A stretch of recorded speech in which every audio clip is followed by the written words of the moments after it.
Councillor Walsh, you're now live. We're now live. Thank you very much indeed. Right, well, welcome to those who are able to join us, albeit slightly late, and apologies for any technical problems that delayed that process.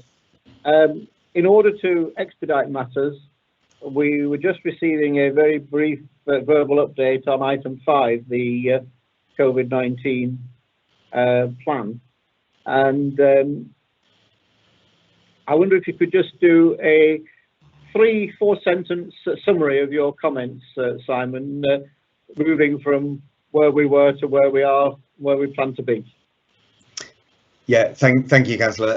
I was just saying that we will be producing a 1-year living with COVID plan, which is very much looking at how we learn the initial lessons from COVID and how we take action in the next 12 months to help us become more resilient as a city region based on what COVID has shown us, and that we've categorised those issues under a number of different headings, and we'll be producing that 1-year living with COVID plan hopefully by early September, as a kind of action plan for the system as a whole to make ourselves more resilient and deal with any issues that are arising from COVID, the very substantial issues that are arising from COVID, and the economic issues that we're about to see.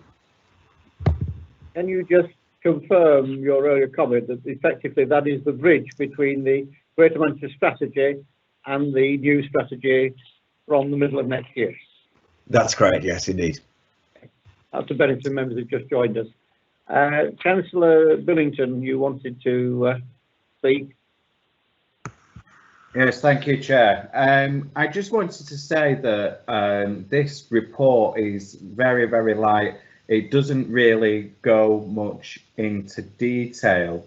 I do find some of the wording quite fluffy and using management speak.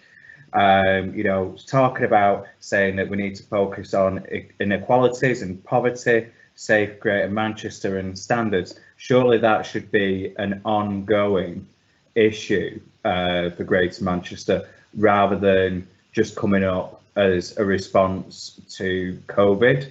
Now, one of my issues is, as a Tameside councillor, is that we often get left behind when it comes to building back better, if you want to say. When we had the last recession, Tameside saw a dip in the job density that it has, whereas other boroughs increased. So what is the Mayor going to do for satellite boroughs in our region? Thank you.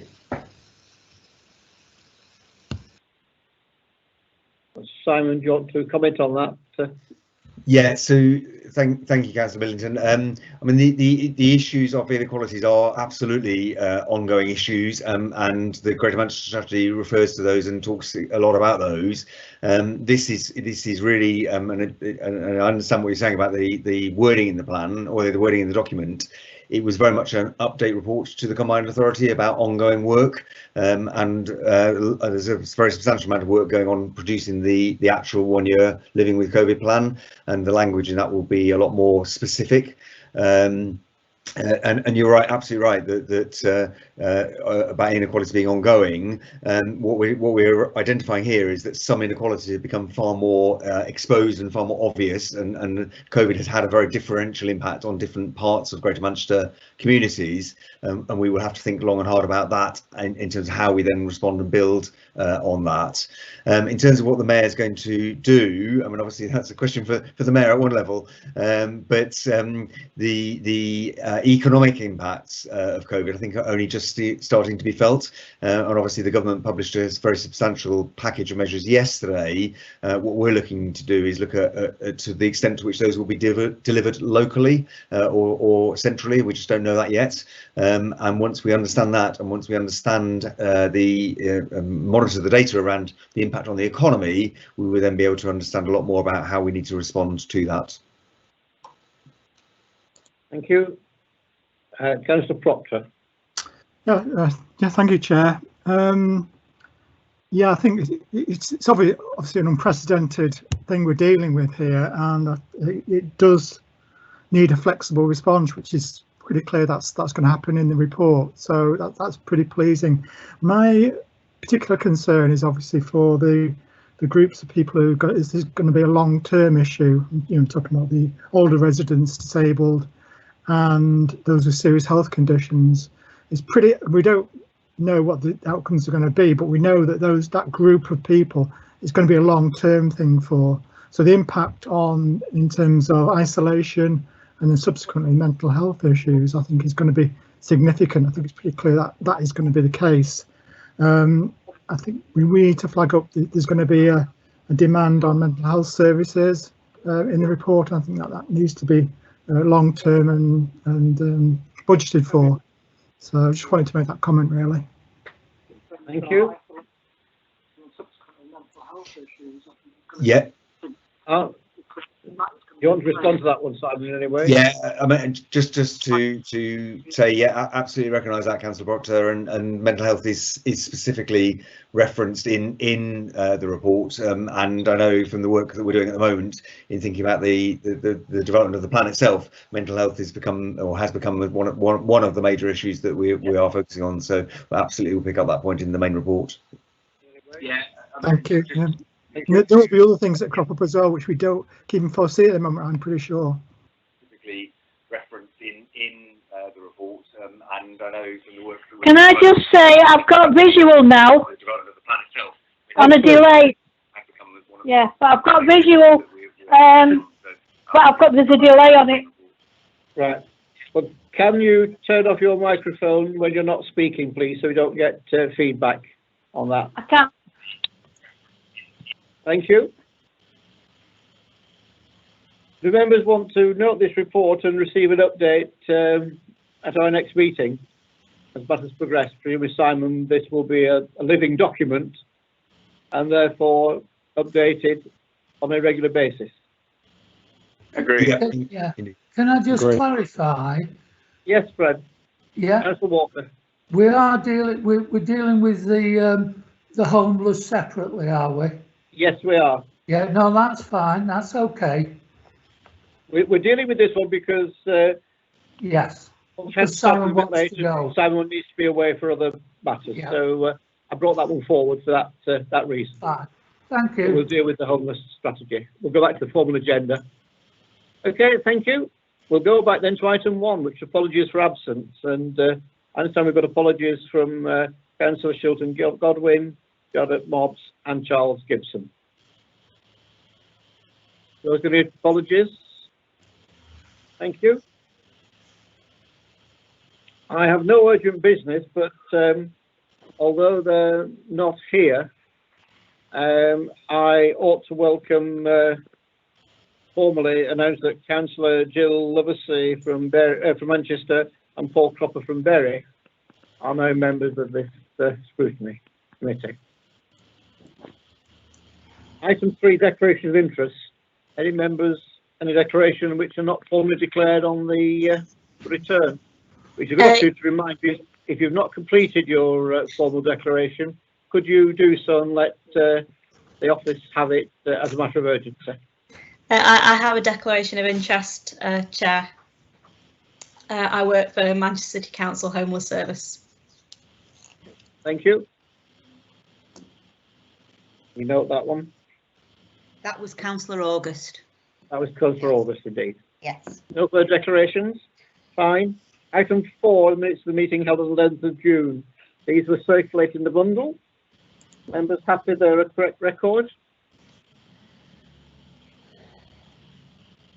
Thank you. I see no dissent. Yeah. Move it. Thank you. We've just dealt with item 5, so we come then to item 6, which is everybody in bed every night, COVID-19 update. Molly Bishop, I think, is going to lead on this one. Hi, yes, hopefully you can hear me okay. Thank you. Yeah, so I've submitted a report. I mean, the last 3 months have obviously seen a huge amount of activity with regards to homelessness, and especially people experiencing rough sleeping and living in shared conditions with regards to the Everyone In policy.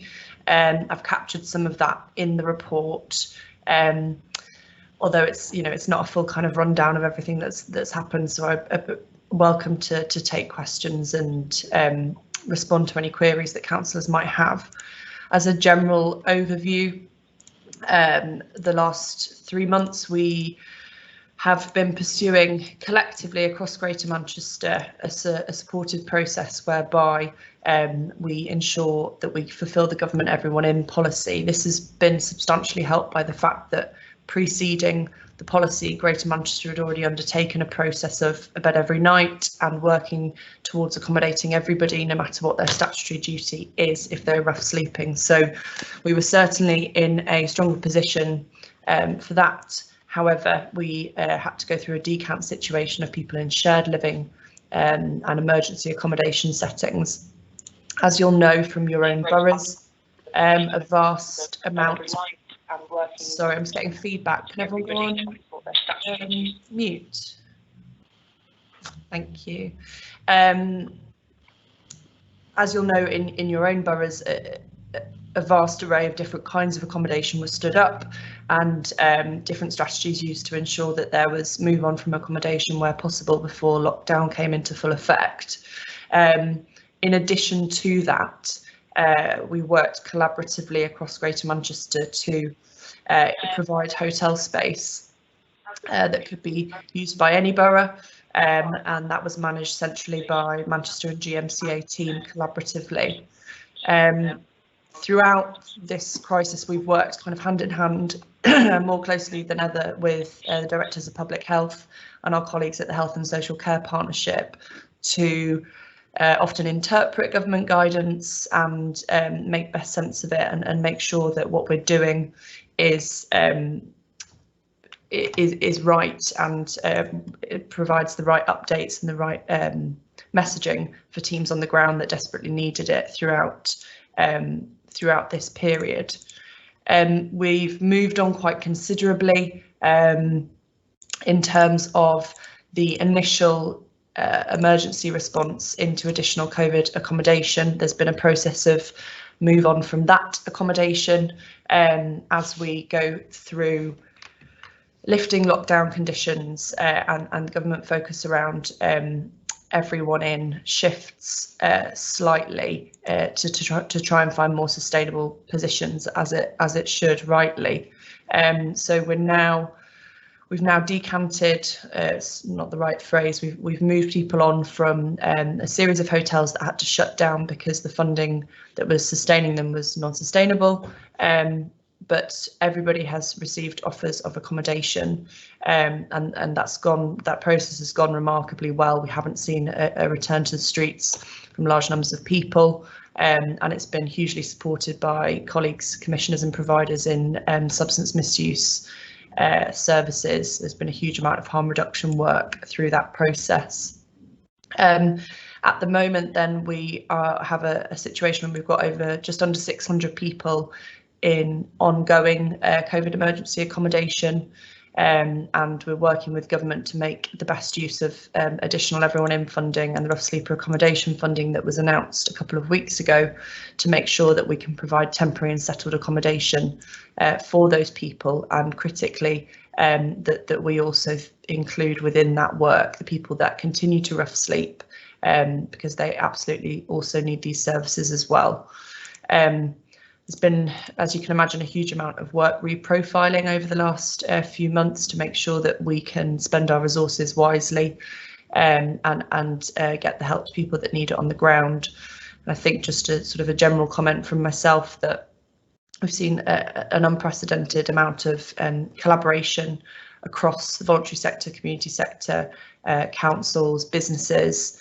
The response has been truly remarkable, and not without outcome either. The infection rate and the fatality rates within our homeless population have been extremely low, as recognised by Public Health England and the government, and in real contrast to other places around the world where they haven't been able to protect people in the way that we have done through everyone in. So some massive achievements in there, despite kind of because of the level of hard work from colleagues across the region in all sorts of organisations and positions.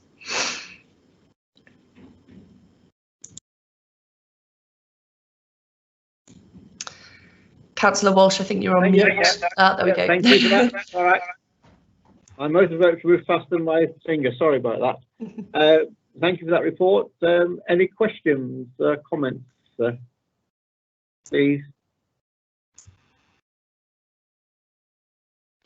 Councillor Walker. Councillor Walker?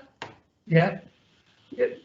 Just, it does, because obviously we've been doing a lot of work across Greater Manchester in our boroughs, but also you know, Greater Manchester level on homelessness in general, and particularly about rough speakers. And it does feel, I was just recently answering a questionnaire on some of the successes of the combined authority for a research student, but if there's anything that we have got right, and that this brought it home, we were absolutely ready for this when it came, and seized the opportunity. So I just want to emphasise congratulations to everybody involved in this, but thank God that we'd recognised that this was an issue, and we were oven ready with this one. There's no doubt about that. Yeah, thank you, Councillor Walker. I agree in the sense that there weren't any surprises, if you like. There wasn't a huge amount of people that needed support that we weren't already engaged with. We couldn't already see at a system-wide level, which meant that mobilisation and infection control and protections that were put in place were much easier and much quicker to do, because we had such good sight of the overall picture across Greater Manchester, like you say, because of ongoing work for some time now for homeless families as well as people that are rough sleeping and in temporary accommodation. Yeah.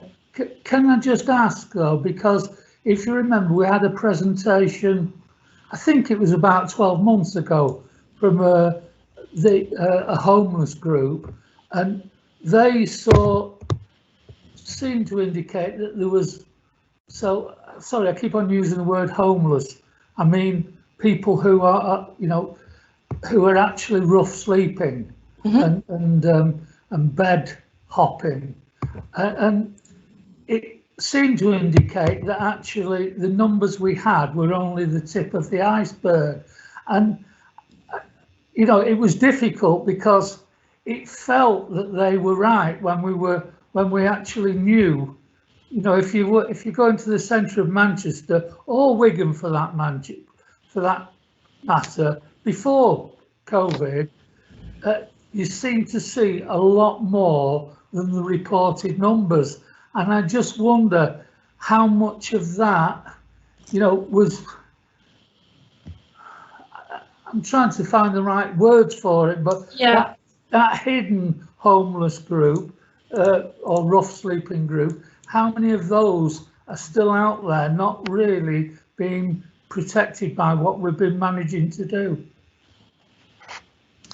It's a really good question. I think it's one of the biggest challenges that we face in terms of kind of a data and understanding of the true scale of this challenge. When the crisis hit, we estimated that we would need emergency accommodation for 1,000 people. Throughout the course of the crisis, we provided placements for 1,900 people. So significantly higher than expected, although that did include some people who were newly homeless during the period of the crisis, or potentially because of the crisis as well. So I think it's fair to say that there's a general acknowledgement in the sector and across rough sleeping teams that on one given night or one given day, you will only see a portion of the total number of people that are in that situation. Like you say, lots of people go in and out of different settings quite quickly, and it might be that they're within other services or temporarily accommodated for periods of time and then continue to fall out of it. One group in particular to share with councillors that we had really good insight into and were able to do some specific support work through the crisis for were female sex workers, where ordinarily they would be completely hidden from view, in that they wouldn't need overnight accommodation, and the fact that their prospects change and their situation changed so dramatically meant that we were able to provide lots of people with accommodation and really get to grips with their situation and provide support. So again, a sort of unintended positive, I guess, to have come out of this. Thank you, Councillor August. Thank you, Chair. I just want to echo what's been said, that I think this has been a tremendous effort and it's been really, really wonderful that we've managed to do this. We've had entrenched rough sleepers be sort of tempted inside for the first time, some of them in 10 years, and sort of giving them a permanent or semi-permanent home over the head and 3 meals a day. After 2 weeks, they look about 15 years younger. I've had people going from being bright yellow with liver problems to looking not like Lego anymore. It's been absolutely fabulous. I do have some things that I think if we do have a second wave or something like this and we have to go back, that I think could be improving it.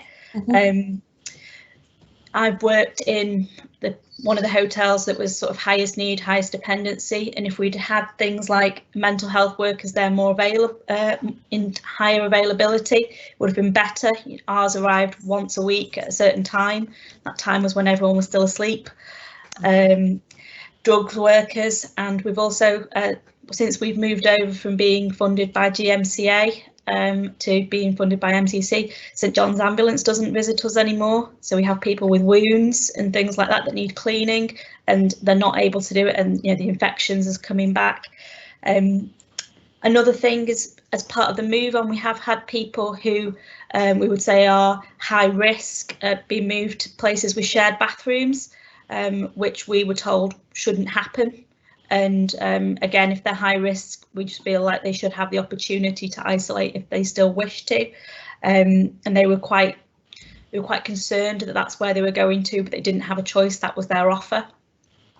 And we have had some people that have been evicted back onto the streets, which, I've been there, and it's very difficult to keep some people housed when they aren't. When they're a danger to others and perhaps themselves, but it is sad that we have had nothing in place for them to go to and to go back onto the streets. So I was wondering if you had thought about, if we were to do this again, where those people might go, if we could do something slightly more specialised for those people. Yeah. Thank you for your comments and your questions as well, and sharing your experience of working in those settings as well. I think that's really invaluable. So I absolutely hear what you say around kind of the level of support that we were able to put into those temporary settings. I think early on there was a massive challenge in terms of staff capacity to even make that happen in the first place. We weren't sure if the working conditions themselves would enable support services to come in face to face, and we're really happy that they were able to on some level. I guess it's worth reiterating that the public health response to this was the overwhelming risk factor, and that people were moved into places where they had the opportunity to self-isolate above and beyond the speed with which we could keep support safely around them in some instances, and that is a risk, but it's a balance of risks in terms of infection, which was extremely challenging early on. The Mental Health and Drug and Alcohol Commissioners and providers agreed to waive boundaries in terms of their service delivery. There was a massive impact on that in terms of people that were accessing services out of area, and there was a huge amount of new practice in terms of medication and access to medication that was put in place extremely quickly to support people. With regards to people moving on into shared bathroom space, it will be inevitable that people will have to be in situations where they share facilities, but not sleeping situations, and that's not something that we want, but the truth of the infrastructure that we have and the money that we have to spend on accommodation. However, nobody that's high risk medically, so medically vulnerable under the 8 PHE factors should be in that situation. So I'd be interested to, and I can follow up with you if you'd like to find out if that is the case. So those are people at extremely high risk because they're medically vulnerable. And then with regards to eviction, absolutely, I think, again, teams have worked extremely hard to make sure that they are maintaining safe environments for everyone. Unfortunately, that has resulted in some evictions and some abandonments as well. Manchester City Council put in place a system of re-entry very early on that identified kind of reasons for eviction and abandonment and sought to re-accommodate people on a rolling basis. And to a large degree, that's been successful in people re-accessing accommodation. Your final point with regards to a potential second wave, and if this were to happen again, I think where we are today, we'd be in a very different position because we wouldn't have the move from shared accommodation that we had this time round, which took up a large proportion of spaces. So I think given if we had additional resource to meet the need to bring people in again, we would hopefully be able to set up more specialist accommodation for people that remain rough sleeping and have some of the most complex needs and biggest challenges in supporting in that setting.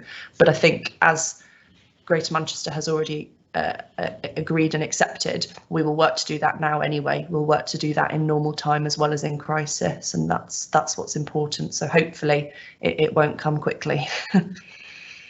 Yeah. Thank you. Thank you very much. Yeah, thank you, Chair. Again, I want to echo the fantastic achievement.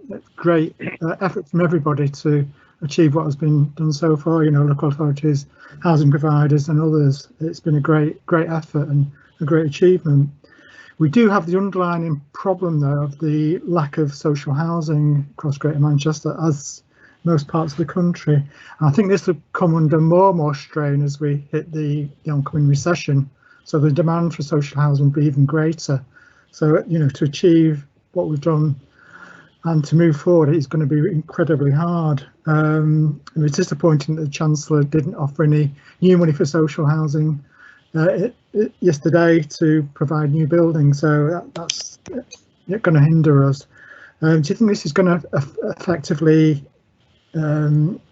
make the strategy less easy to achieve as we go forward with that lack of social housing? Because what people really need is permanent secure accommodation. Providing a hostel in place is great, but you know, to ultimately achieve what we want, we need them to have permanent homes. So just that comment, really. Yeah, thank you, Councillor Proctor. I couldn't agree more. The biggest and best and most sustainable antidote to homelessness is social housing and truly affordable housing in the private rented sector where people can access the support that they need. So that absolutely remains the fundamental lobbying point with regards to our conversations with government. And I agree, it was disappointing that we didn't see a boost for that in the announcement yesterday.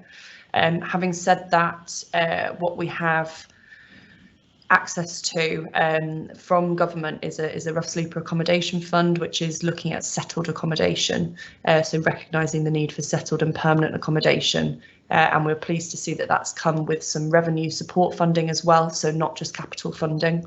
The details of that haven't been released. We know the overall size of the fund, but we don't know the exact details. The full prospectus is expected imminently, and when it does, we will make sure that Greater Manchester takes the maximum share of that we possibly can to provide settled homes for people through a range of different routes, through private rented sector accommodation that's been acquired and leased, and social housing as well. I've got Councillor Billington, and then I'm going to come to those who've joined us by telephone to see if anyone wants to speak. Councillor Billington. You're muted, Councillor Billington. Thank you, Chair, for allowing me to speak on this item. I must say it's extremely welcome, the government investment, the money that's been put into this scheme during COVID-19 and in previous years. It's obviously a massive help to the most vulnerable people in Greater Manchester. I'm just going to touch on Kevin's point, Councillor Proctor's point first. In terms of social housing, I feel that Greater Manchester can lead on that by itself. without government funding. It does have the powers there. We have the Greater Manchester Pension Fund, which has an offshoot of the Property Venture Fund. What we've seen more investment from the Property Venture Fund in city centre offices rather into social housing. And one thing that we see from time to time, even throughout a recession, the residential property is a more stable investment, whereas commercial seems to be more rocked by economic impact. So I think that we should make a recommendation that the pension fund should be playing its part to build social housing across Greater Manchester. One point that I wanted to go on to is, and I know it's an entirely separate issue, but it often gets muddied, is the issue of begging on our streets. We have a massive problem in Manchester City Centre. I get people telling me they no longer visit the city centre because of that problem. But what I have seen as a result of COVID-19 and the lockdown, because of the vastly reduced footfall in the city centre and more people returning to shop locally, we've seen beggars disperse across boroughs. We've definitely seen an increase of on-street begging in Tameside, and what I'd like to see is, I know that GMP City Centre have a street enforcement team, is rolling out that model across the satellite boroughs and having some resource there to tackle that, because what I've seen in Tameside is it leads to shoplifting and other forms of organised crime. So this all feeds in. I was just wondering what we're doing with GMP to try and reduce that issue. Thank you. Sure. Thank you, Councillor Billington. If I just take your comments in order then. With regards to the Greater Manchester Pension Fund, so I think they are a significant investor in and a loan function for the Housing Infrastructure Fund, which the GMCA holds and invests in small affordable housing projects, which is helping us get towards that 50,000 affordable homes target for 2030. We've just signed off. Try and reduce that issue. Thank you. Thank you, Councillor Billington. If I just take your comments in order then. I'm getting playback from somebody, sorry. Everyone's go on mute. So I think they're an investor. Hearing.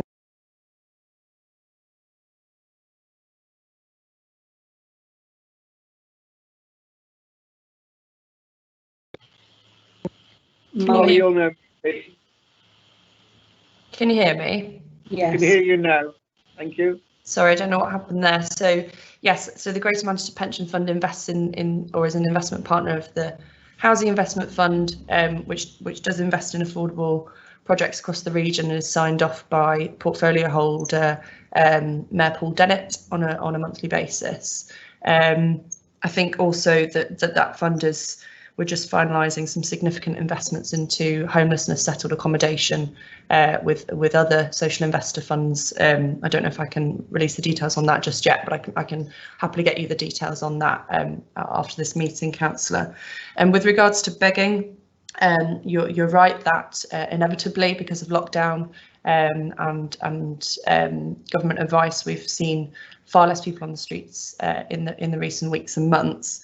In Manchester City Centre itself, the street engagement team is a collaborative service run by voluntary sector organisations working with GMP and working with Manchester City Council.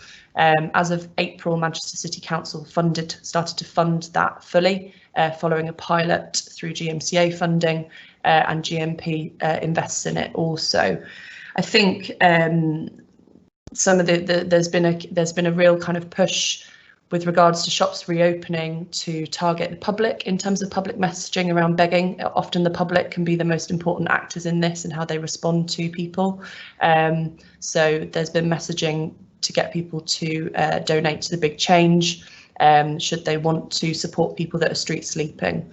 I think you've raised issues that can get quite complicated simply because begging is not a homelessness only or a street sleeping behaviour. Is often linked to a variety of other issues.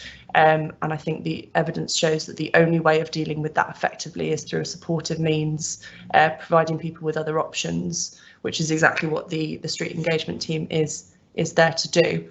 I think if there are issues in other boroughs, that kind of partnership working and supportive offer is absolutely something that should be considered. Thank you very much for that. Are there any participants on the phone who want to comment or ask a question at this stage?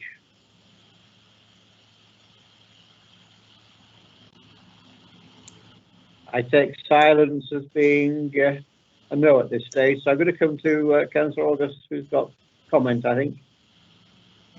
Yes, thank you, Chair. I just wanted to address Councillor Burlington's comments around begging and shoplifting and organised crime. I think it's quite, I don't think they're very sensible comments. I think it's talking about enforcement as a way to deal with people as opposed it is not sensible. We shouldn't be criminalising some of the most vulnerable people in our society. We should be supporting them to find other means. We should be looking at the government's policies around benefits, around cutting mental health, cutting social services. All these things are what leave people in these situations. We don't need to be putting them into jail and doing these sorts of things. I think perhaps I've taken the comments wrongly, but the tone, I think, might have been ill-advised. Thank you. I'm not going to put that as a question. Councillor Burlington, you want to come back on that one? Yes, I do. I meant what I said by that, and I think this softly approach from the councils in Greater Manchester and police has not worked. And we need to come down more heavy-handed on this. I've spoken to police officers myself in Tameside, and by criminalising them, it helps agencies become more involved, because more often than not, these people do not wish to engage full stop. So I think a bit of tough love is what's needed. So thank you. Sorry, Liam, I work with the homeless. It's completely those are observations and comments, and we note them. I take it that no further questions. And that being the case, can I thank you for your contribution and for the manner in which you've responded to the robust questioning. Thank you very much indeed, Molly. Well, thank you very much, Councillor. Okay, members therefore note the contents of the report for record purposes. Yeah. Thank you. We come then to item 7, which is the Register of Key Decisions. This has been published. Any members, any comments they wish to make on any of those items that were discussed by the CA?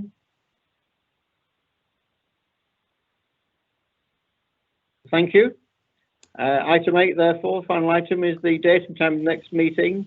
And you'll recall that we've agreed to an additional meeting for the 29th of this month to deal with the GMCA initial 1-year living with COVID recovery plan, which goes to the meeting a couple of days later. So we can pre-scrutinise the report going to the CA on the 31st. That being the whole of business, can I thank you for your attendance? In particular, can I thank those who persevered by telephone if they couldn't log on? And we will one day get this system more easily accessible and one that works. But thank you indeed for your attendance, and I will declare this meeting closed. Thank you, Chair. Thank you, Chair. Good night, everyone. Thank you. Thank you. Thank you. Thank you.